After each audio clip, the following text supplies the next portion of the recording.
Mas Zaky sepakat dengan itu? Atau berbeda pendapat? Ini terkait yang mana dulu nih? Yang soal dinasti politik, bahwa ini bahaya, begini. bahwa ada pihak yang betul-betul menginginkan untuk mempertahankan kekuasaan Presiden Kalau Jokowi. saya lebih tertarik ini melihatnya dari perspektif yang berbeda. Karena bagaimanapun begini Mbak, ini kan suatu hal yang masih diduga-duga, ya kan, asumsi. Karena kalau di Koalisi Indonesia Maju sendiri, saat ini yang kami dengar ada 4 nama yang beredar memang. Satu, Pak Erlangga Hartarto selaku Ketua Umum Partai Golkar yang diusulkan teman-teman Golkar. Yang kedua adalah Pak Erick Thohir ya, yang diusulkan oleh teman-teman PAN. Lalu yang ketiga juga beredar nama Mas Gibran ini, ya kan, meskipun kadernya Pak Eriko ya. Lalu yang keempat ada Bu Khofifah, Gubernur Jawa Timur. Jadi masih ada 4 nama ini yang kami dengar. Lalu kami bagaimanapun Demokrat posisinya jelas gitu. Ya, kalau diminta pertimbangan, masukan, ya pasti kami akan sampaikan. AHY nggak masuk, AHY nggak masuk. Kan kami sejak awal kan memang di sini koalisi menyerahkan kepada yang sudah mendahului. Oke, gitu kan. kami sudah siapkan gini, ini. Pak Prabowo nggak pernah menjanjikan kepada kami. Jadi bagi kami Mulai lagi. Oke, baik. Mas Zaky, Teman-teman boleh ditampilkan. Boleh ditampilkan. Kami punya prediksi ini Mas Zaky ya. Apakah betul ini adalah 3 kandidat bacawa pres terkuat untuk Pak Prabowo saat ini? Silakan kita lihat bersama foto-fotonya di sini.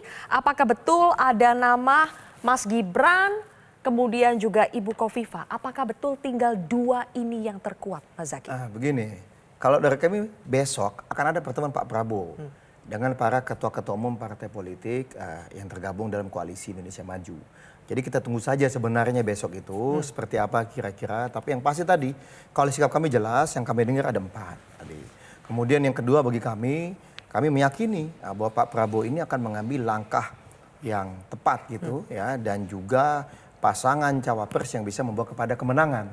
Memang beliau dalam memutuskan akan meminta masukan-masukan kepada para ketua umum. Ya minggu depan ini kan tanggal 19. Ya kan, nah besok rencana akan ada pertemuan. Nah mungkin besok akan dibahas juga. Tapi bisa juga masih setelah itu terus dibahas. Toh kan tanggal 19 baru mulai nih. Ya kan, tutupnya kan bukan 19, kan begitu.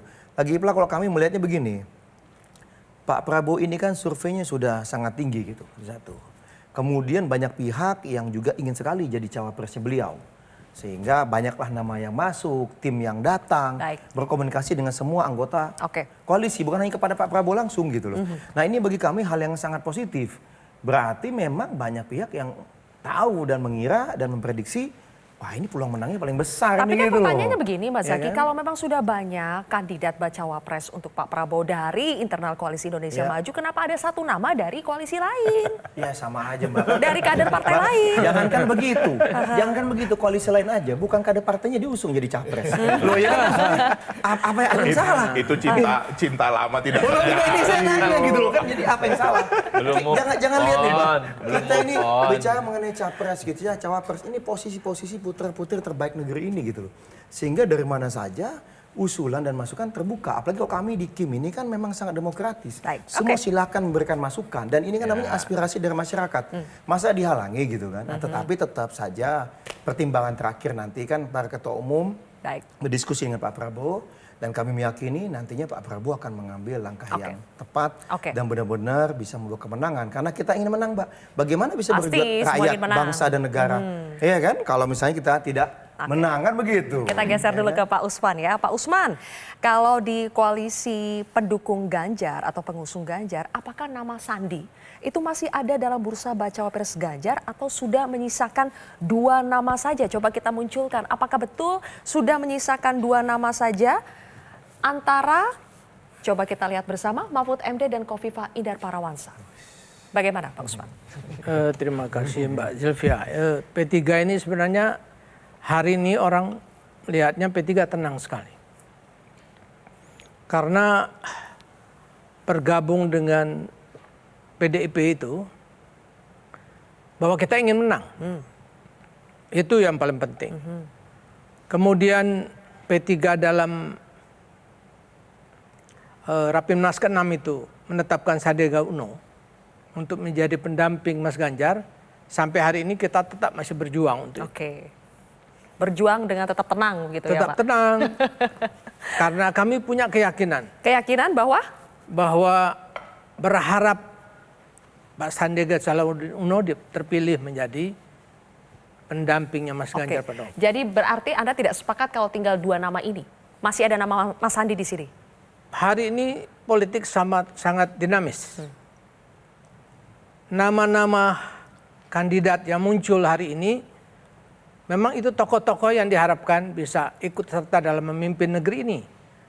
Tapi tentunya pilihan akhir adalah di dalam kerjasama kami. Oke, Kami akan diskusikan secara intens. baik. Mungkin nanti pada saatnya akan ditetapkan siapa yang jadi pendamping Mas Ganjar. Dan itu adalah pilihan rakyat. Pada saatnya tinggal 1 sampai 2 minggu lagi ya, ini Pak Ya, Usman. kita masih banyak waktu. Masih banyak waktu meski 1 sampai 2 minggu lagi. Oke, sekarang Mas Adi, kami akan munculkan langsung saja kalau tadi masih bacawa pres ya, ini sudah pasangannya. Kita akan lihat satu persatu. Saya ingin Anda menganalisa Mas Adi, mana di antara pasangan-pasangan ini yang menurut Anda hampir pasti berlabuh di KPU. Silakan. Ada pasangan, ini kayak kuis ya. Luar biasa kayak kuis ini. Tapi Mbak Sisil, kenapa Ya. enggak ada Mas Ahaye itu di atas itu? Tadi Mas Zaki aja tidak menyebutkan lagi Mas Ahaye-nya kan. Prabowo Gibran, Prabowo Kofifa, Prabowo Erik, Ganjar Mahfud, Ganjar Kofifa, Ganjar Sandi. Mas Adi, mana pasangan yang menurut Anda hampir pasti berlabuh di KPU? Kalau pada kubu Prabowo Subianto, saya lebih condong Prabowo Erik. Prabowo Erik, Ya, oke. Karena Kenapa? kita melihat peta politik per hari ini, pertama ya, dari segi elektabilitas memang posisi cawapres yang dianggap layak mendampingi Prabowo itu adalah Erick Thohir. Justru Gibran tidak muncul, ya. Itu argumen pertama. Yang kedua, sampai hari ini Gibran itu tidak bisa maju. Kita kan selalu berandai-andai tanggal 16 akan ada keputusan MK, Ya. mungkin diundur tanggal 25 atau jangan-jangan tahun depan baru diumumkan kan. Kita tidak pernah tahu. Oke. Maka argumen di antara ini semua yang paling mungkin adalah Prabowo dan Erik. Dan kita juga tahu katanya bahwa Erik ini adalah sosok yang juga dekat dengan Pak Jokowi. Bu Hovifah, kalau saya bisa melihat dari jauh Bang Herzaki, rasa-rasanya bukan cawapres Prabowo. Tapi stylenya itu adalah ketua umum buat untuk tim sukses maksud saya. Kan itu sudah jelas dinyatakan oleh sejumlah teman-teman Gerindra. Jadi Bu Hovifah tentu tidak bisa terlampau berharap lebih. Ada angin surga yang kemudian menjadikan dirinya sebagai wakil presiden ya. Mungkin bagi Bu Hovifah ketika ditawari sebagai ketua tim pemenangan, ini semacam garansi politik. Oke. Kalau Prabowo menang ya setidaknya Jawa Timur aman lah 2 periode. Kan kira-kira begitu Pak. Itu yang kemudian kita bisa baca. Di bawah, Sebelum ke bawah Oh, dulu, belum di kita harus bawah. jeda terlebih dahulu. Jadi disimpan dulu untuk di bawah, analisanya seperti apa. Usai jeda pemirsa tetap di Kontroversi.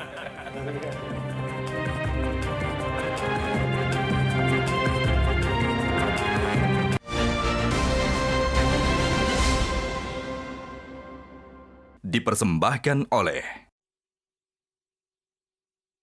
Jelajahi cara baru mendapatkan informasi. Download Metro TV Extend sekarang.